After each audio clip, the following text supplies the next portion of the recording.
우리 피조물들은 그 각자의 그 소속이 있죠.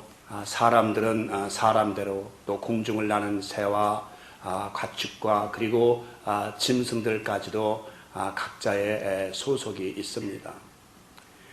그렇죠. 사람대로 사람들이, 하나님께서는 모든 피조물을 분리하셨잖아요.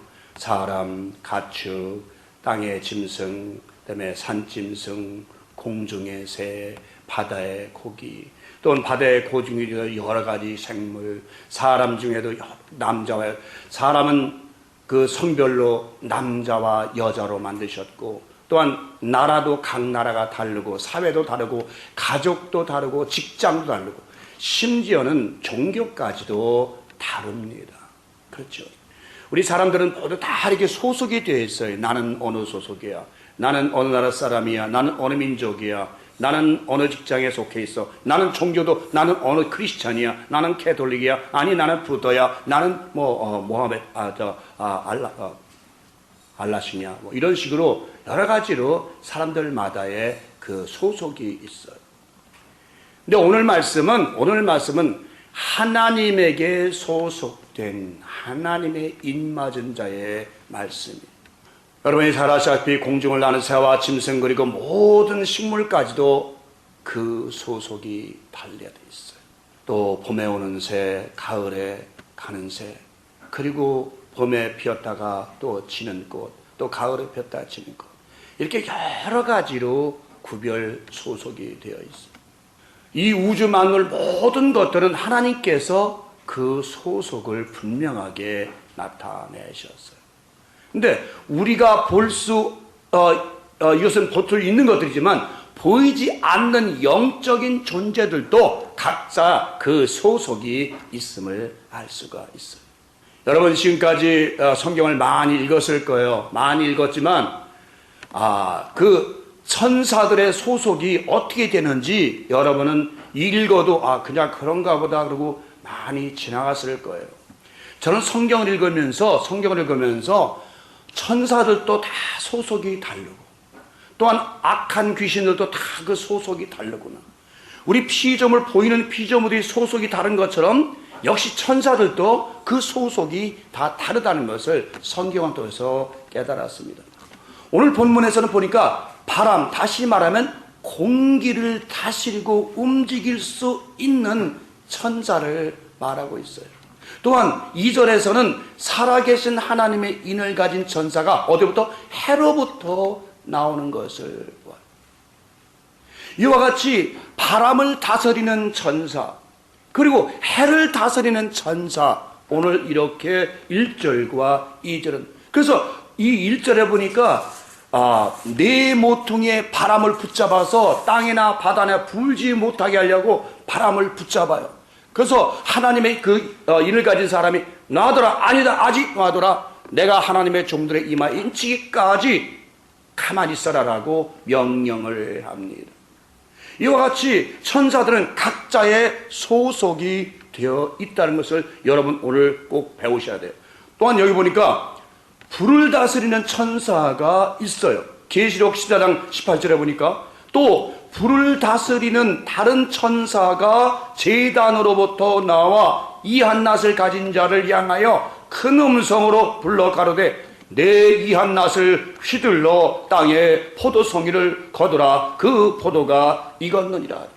자, 이 불을 다스리는 천사, 불은 여러 가지 불이 있겠죠. 모든 불을 다스리는 그 천사가 제단으로부터 나와서 이 한낫을 가진 천사, 이 한낫은 뭐예요? 낫이에요. 날카로운 낫이에요. 곡식을 베는 낫, 여러분 아시죠? 이 한낫, 이 곡식을 벨 때 쓰는 낫을 가진 천사에게 야, 포도송이를 전부 거두어라, 다 익었다. 이 말씀은 무슨냐면 이 한낫은 바로 심판의 칼이죠. 말씀이죠. 포도송이는 익었다는 건 죄인들이 이제 죄가 관영할 만큼, 죄가 익을 만큼 익었다. 자, 그들을 전부 거두어서 이제 드려라. 그 말씀을 통해서 심판하는데 이제 죄가 가득 찬 그 포도송이, 그 인생들을 거두어 드려라라고 지금 명령하고 있어요. 불에서 나온 천사가 제단으로부터 나와서 이 한낫을 간 천사에게 지금 명령하고 있어요. 또한 불만이가 또 물을 차지한 천사도 있어요. 자, 보세요. 계시록 16장 5절에 내가 들으니 물을 차지한 천사가 가로되 전에도 계셨고 시방도 계신 거룩하신 이여 이렇게 심판하시니 의로우시도다. 자, 보세요. 불을 다스리는 천사도 있고 물을 다스리는 천사도 있어. 이 물을 다스리는 천사가 왜 이 말씀 심판하심이 의로 왜요?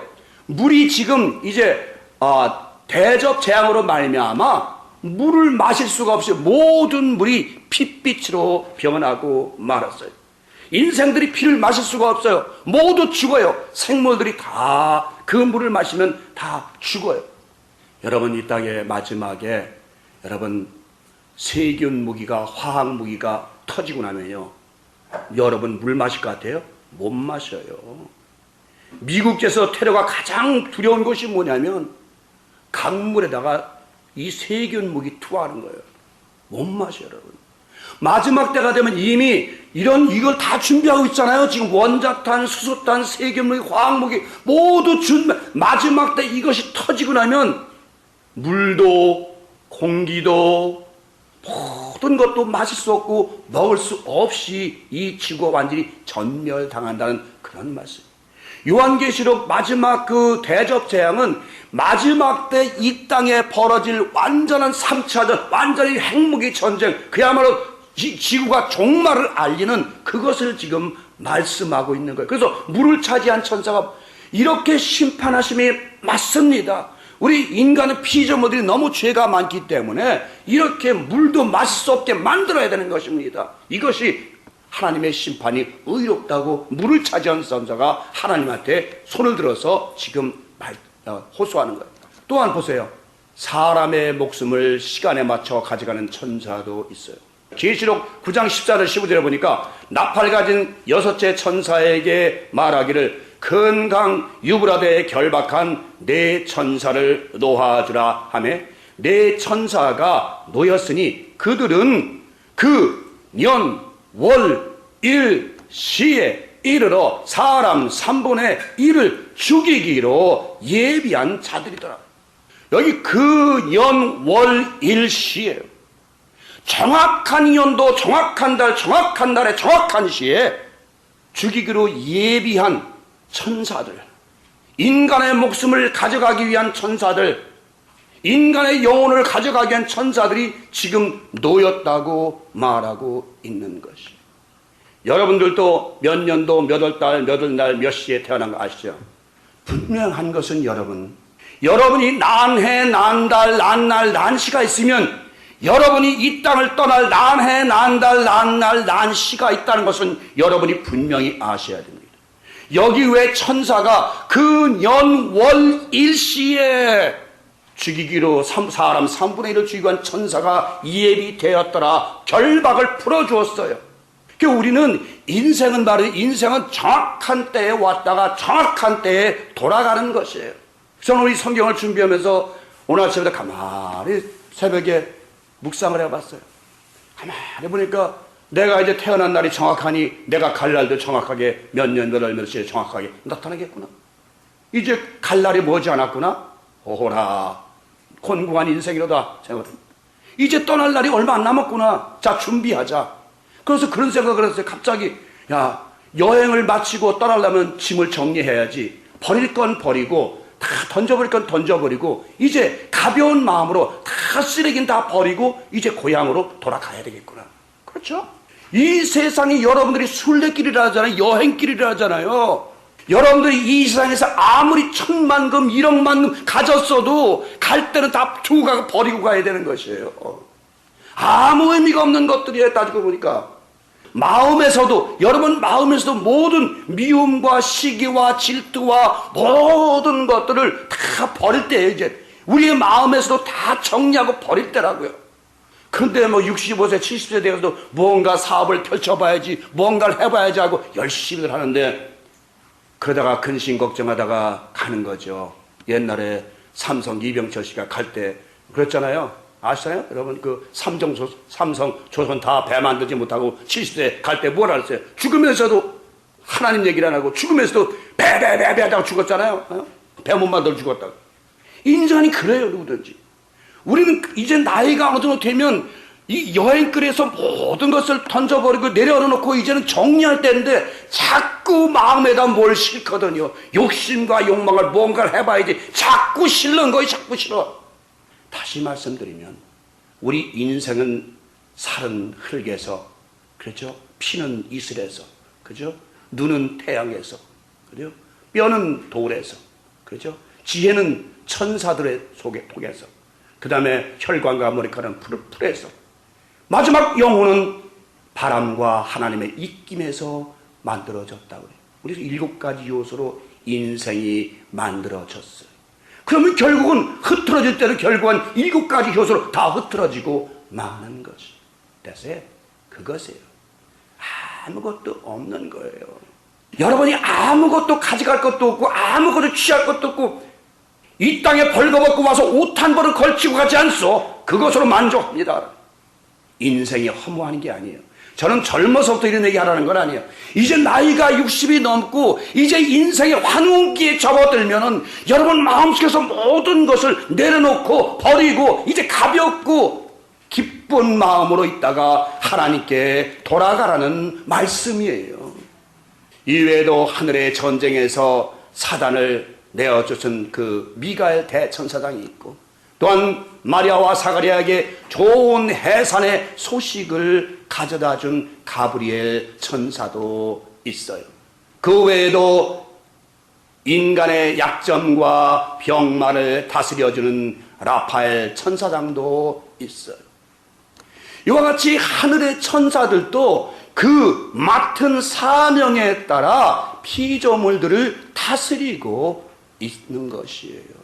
이런 것들은요, 이 천사들에 관해서 이 맡은 이 성경에 있는 이것들은 서양 신학을 가지고는 깨달아 알 수가 없어요. 우리 동양의 어떤 신화적인 면을 갖다 비교해보면 아주 잘 들어맞게 되어 있어요. 그렇죠? 여러분, 한국의 신화를 보면 어떻게 되어 있습니까? 산신이 있고요, 지신이 있고요, 수신이 있고요, 그죠? 또 집에는 뭐가 있어요? 터신, 터주신이 있고요, 그죠? 그 다음에 문왕신이 있죠. 대문을 지키는 문왕신이 있고요. 또 부엌을 지키는 조왕신이 있죠. 이렇게 한국은 신들이 아주 많아요. 그게 한국의 신화예요. 바다에는 뭐예요? 네 용왕들이 있다고 그러죠. 그렇죠? 그러면 우리 성경은 무엇을 말하고 있는 거예요? 성경은 바로 천사들이 물과 바람과 불과 그 외의 모든 피조물들을 각자 맡은 대로 맡아가지고 다스린다는 것을 성경은 말씀하고 있는 것이에요. 여러분, 성경을 통해서 천사들의 그 움직임을 보면 여러분, 창세기서부터 아브라함에게 나타난 그 천사들, 또 여호수아에게 나타난 천사, 모세에게 난 천사, 모든 또 여러분 사사기에서 많은 천사들이 등장하지만 우리는 천사들에 대해서 잘 모르고 있어요. 여러분, 사도행전에서는 뭐 있습니까? 베드로가 옥에 갇혔을 때 사슬에 꽉꽉 매겼을 때 발 뻥거려 차서 깨워가지고 그 사슬을 풀어서 그를 이끌어낸 천사도 있잖아요. 그 천사가 담당하는 뭐예요? 우리 연약한 하나님의 종들을 감옥으로부터 풀어주는 그런 사명을 감당한 천사.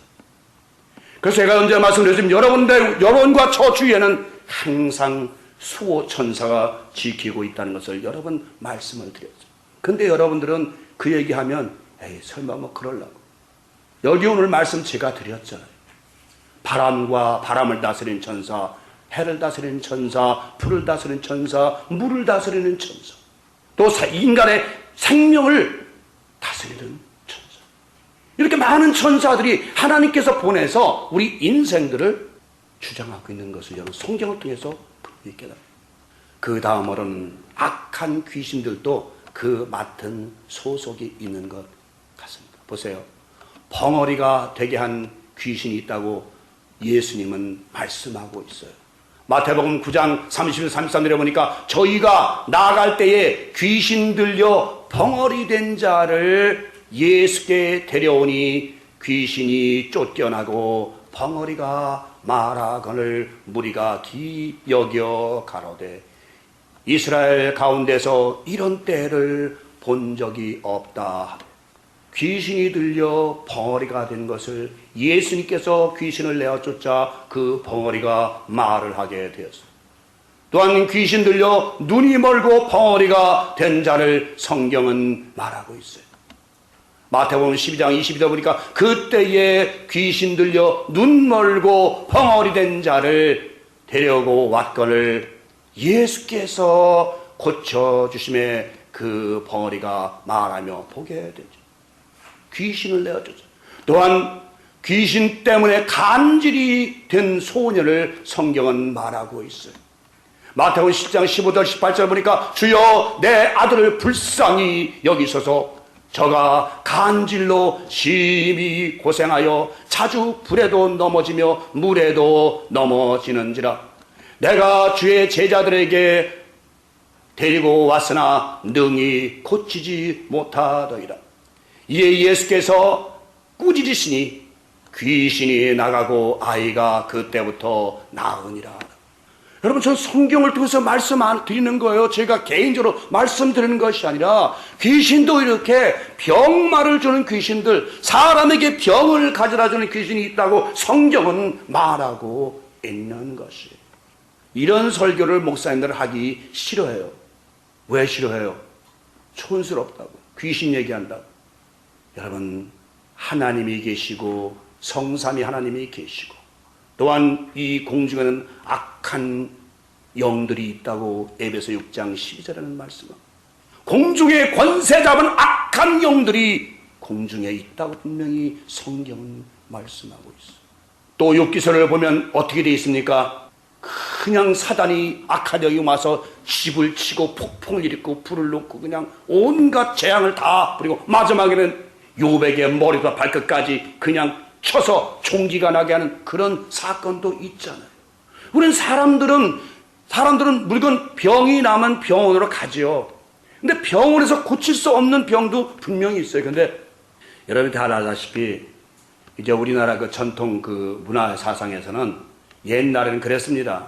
옛날에 병원이 없을 때는 시골에서는 병 나면 어떻게 했어요? 뭐 났다고 그래요? 동투 났다고 그래요. 동투 났다고. 병 나면 동투 났다고 동투 잡아야 된다고 그래요. 그게 뭐예요? 동투가. 병을 준 귀신 동투를 잡아야 된다고 그냥 뭘 해요? 대나무를 잔뜩 꺾어가지고 대나무로 쫙 때리며 다녀요. 그리고 미친 사람은 무엇을 두들겨 고쳐요? 복숭아 나무 휘초를 갈겨요. 그냥. 그래서 미친 사람은 매는 뭐가 있다? 복숭아 막대기를 휙 갈기면 미친 사람은 낫게 돼 있다는 거예요. 옛날 우리나라 전통 문화가 그렇게 돼 있다는 걸 여러분 말씀드립니다. 그렇게 우리나라는 옛날엔 아무것도 없었으니까 무식할 때는 방법이 없잖아요. 토속 미신에 기대어 살 수밖에. 또 옛날 2000년 전도 마찬가지예요, 여러분. 그 당시 병원이 없었기 때문에 많은 병자들이 예수께 와서 고쳐달라고 손을 얹고 기도해서 고쳐달라고 한 사실 여러분 아시잖아요. 귀신 들린 자, 문둥병 모든 자라도 예수 앞에 나와서 전부 고침을 받고 혈병 환자 고침을 받고 다 고침을 받았잖아요. 오늘날은 뭐 병원에 다 의사들이 있고 약이 있으니까 그런 이야기가 필요 없지만 그 옛날 병원이 없을 때는 오직 뭐에 의지해서 하늘에 의지하고 하나님한테 의지하고 또한 하나님을 모르는 자들은 귀신에게 의지해서 자기 병을 고치려고 애를 썼던 것이에요. 우리나라 그 전통 문화 사상을 알지 못하면, 우리나라 전통 문화 사상을 알지 못하면, 신화들을 알지 못하면 성경을 바로 풀 수가 없어요. 제가 지난 여쭤봤어요. 뭘 물어봤냐면 우리나라 사상은 뭐예요? 단군이에요. 단군. 그러죠? 원래 단군이에요. 단군 사상이 뭐라고? 홍익사상 아니에요? 홍익사상도 모르죠? 가르쳐요. 홍익사상이란 뭐예요? 모든 사람에게 펼쳐서 유익을 주는 사상, 모든 사람을 이롭게 하는 사상이 바로 단군 사상이에요. 예수 그리스도 이 땅에 오셔서 너희 마음을 다하고 손을 뜻을 하나님을 사랑하고 내 이웃을 내 몸같이 사랑하고 모든 사람을 사랑하는 것이 예수 그리스도의 진리. 근데 만약 여러분 한민족이 어떤 민족이라고 아세요? 여러분 미국은 뭐예요? 인디펜던트인데 여기는 독립기념일이에요. 이 나라가 독립한, 영국으로 독립한 게 독립기념일이에요. 그죠? 다른 나라는 건국이래요. 우리나라는 뭐예요? 개천절이에요. 하늘이 열린 날이라고요. 10개 찬을 쳤자. 얼마나 중요한 날인지도 몰라요. 근데 우리나라 사람은 개천절 아무것도 안 생각해. 하늘이 열려가지고 한민족은 뭐예요? 하늘에 하나님의 자손들이라는 거예요. 하늘의 자손들. 개천절이에요. 10개자 하늘 천자. 다른 나라는 독립기는 건국이지만 우리나라는 개천절이라고요. 한민족은 이스라엘 백성보다도 더 먼저 하나님이 택하신 하나님의 백성들이라는 걸 여러분 아셔야 돼요. 근데 우리나라 사람들은 그걸 몰라요. 여러분, 참으로 오늘날 우리가 성경을 읽으면서 성경을 깨달으면서 우리나라 전통문화 사상을 조금은 여러분들이 아셔야 비교해서 풀 수가 있어요. 왜 남의 종교를 모르고서야 어떻게 성경을 전할 수 있겠느냐? 남의 종교를 진리를 알지 못하고야 어떻게 성경을 전하겠느냐? 기독교가 가장 우수한 종교라는 건 바로 부활했다는 것이에요. 죽었다가 부활했다는 것이에요. 어떤 성인들도 죄인을 위해서 죽은 사람 없어요. 공자, 맹자, 소크라테스, 석가모니, 모하멧, 어떤 사람도 어떤 성인도 그들이 진리는 바고 가르쳤지만 죄인들을 위해서 자기 목숨을 바친 성인은 아무도 없다고요. 그렇게 자신 있게 다른 종교와도 얼마든지 비교하고 따질 수가 있는 것이죠. 너희 모하멧, 나 와봐. 공자, 석가 와봐. 너희 세계가 나쁘다는 건 아니다. 그러나 우리는 우리 죄인을 위해서 죽으셨다가 부활하신 예수 그리스도를 믿는다는 것을 왜 자신 있게 말 못하고 그들을 피해서 도망다니고 맨날 그렇게 다녀요. 우리는 얼마나 떳떳해요. 하나님의 아들 예수 그리스도께서 이 땅에서 우리를 위해 죽으셨다가 부활하셔서 우리로 하여금 영원한 생명의 기업을 주신 그 예수 그리스도를 믿는다는 그 자신감이 우리에게 넘쳐 흘러야 될 거 아니에요. 우리 기독교가 얼마나 우수한 종교고 우수한 진리인지 생명의 진리인지 저는 그런 얘기를 해요. 왜 그렇게 기독교들은 자꾸 쪼그라드는가 오므라들어요. 그리고 당당하게 진리로 맞서고 진리로 해야지 왜 그들에게 맞서지 못하고 도망다녀요. 우리는 정말 이 신구약성의 이 기독교가 우리가 접했다는 것, 기독교를 우리가 정말 은혜 가운데서 받아들였다는 것, 예수 그리스도의 지체가 되었다는 것, 예수 그리스도의 가지가 되었다는 것, 하나님의 자녀가 되었다는 것, 이것은요 엄청난 어떤 것보다도 가장 값지고 귀중한 은혜인 줄 믿습니다, 여러분. 그러나 우리 기독교는 생명의 종교라고요, 여러분. 그리고 여러분 한 번 더 기가 막힌 말씀 드릴까요? 여러분 불경 달마경에 보면 달마경 1장에 보면 석가모니가 뭐라고 했냐면 내 뒤에 500년 뒤에 야수가 오는데 그 야수는 기름을 가진 등이요 나는 기름이 없는 등이다라고 말했어요. 그것이 불경의 기록이 되어 석가모니가 예언한 거예요. 내 뒤에 500년 뒤에 야수가 오는데 그 야수는 기름을 가진 등이다. 기름을 가진 성령이 함께하는 뭐예요? 빛이라는 거죠. 자기는 성령이 없다는 거예요. 그러나 야수는 성령이 있다고 분명히 그 석가모니조차도 예언했던 사실 여러분 모르잖아요. 그래서 가장 그 예수께서 뭐래? 나보다 먼저 온 자는 요한복음 10장에 보면 강도요 절도요 그런 거예요. 왜 그래요? 강도 절도가 왜 그래요? 열심히 가르쳤지만 아무 생명도 주지 못하고 아무런 것도 주지 못하고 결국은 가르치기만 하고 갔지만 나는 너희를 위하여 내 생명을 주고 내 생명을 도로 찾을 것이다 라는 말씀을 하신 거예요. 내가 너를 위해 죽고 너를 위해 다시 살 거야. 부활의 그 증표를 내가 보여줄 거야. 네가 영생의 기업을 받는 것을 그 증표를 내가 직접 보여줄 거야 라고 예수님 말씀하신 거예요.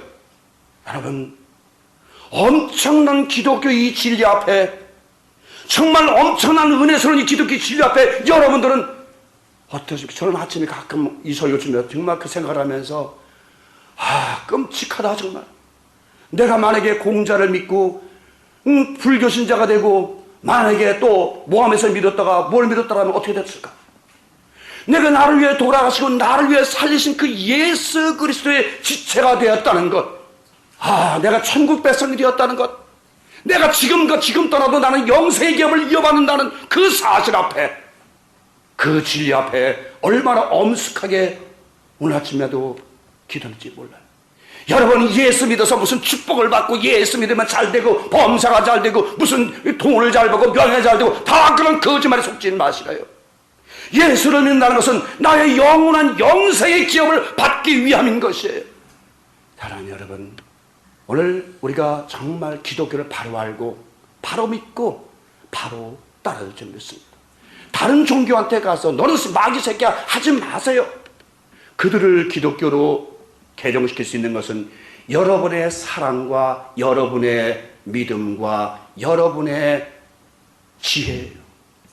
여러분이 지혜를 가지고 말씀을 많이 읽고 말씀을 깨닫고 또한 상대방의 것도 읽어봐야죠. 알아봐야죠. 상대방을 모르고 어떻게 적을 이길 수가 있습니까? 근데 우리 기독교들은 상대방은 알라고도 안 해요. 그러니까 못 이기면 맨날 도망다니죠. 여러분, 저는 그렇다고 여러분들이 불경 공부하라는 거 아니에요. 적어도 강단에서 외치는 사람들은, 가르치는 사람들은 적어도 비교 종교학을 공부하지 않으면 안 된다는 것이에요. 이제는 알지 못하고는 전할 수가 없는 것이에요. 오늘 이 말씀에서 인맞은, 그리고 하나님의 살아계신 인을 가지고 온다고 말씀해요. 인은 바로 성령을 의미하는데 하나님은 영원히 살아계셔서 우리와 함께 하십니다. 여러분, 인쳤다는 것은 뭐냐면 소유를, 인은 뭐냐면 스프락이죠. 시그넷, 도장을 도장. 여러분 한국에 사셨던 분은 아시려나 모르겠네. 인감 도장 아세요? 인감 도장? 인감 도장은요 굉장히 중요합니다.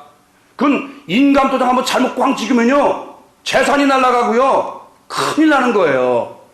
바로 그 인감 도장을 말하는 거예요. 하나님께서 성령으로 딱 피를 빵 치면 너는 내 거야. 너는 영원히 내 거야.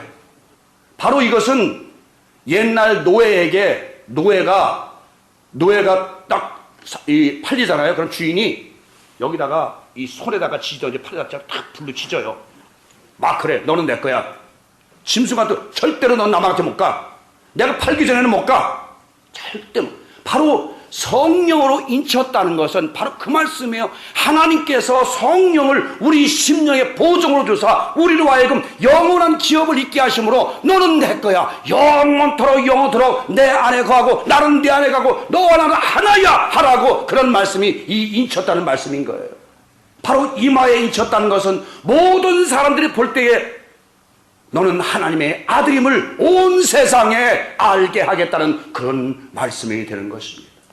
오늘 시간에 다 말씀 못 드리겠지만은 이제 다음 시간은 인맞은 자의 수에 대해서 우리가 좀 더 공부해야 되겠지만은, 여러분 오늘 여러분들이 성령에 인맞았다는 것, 성령의 인도하심이 임재하심이 여러분에게 임했다는 것, 그래서 여러분이 그리스도의 지체가 되었다는 것, 그리스도와 하나가 되었다는 것, 하나님의 자녀가 되었다는 것, 이 정말 감격스러운 진리 앞에, 이 은혜 앞에 여러분 감사하시기 바라고 하나님께 영광 돌리시는 여러분 되시기를 주님으로 축원합니다.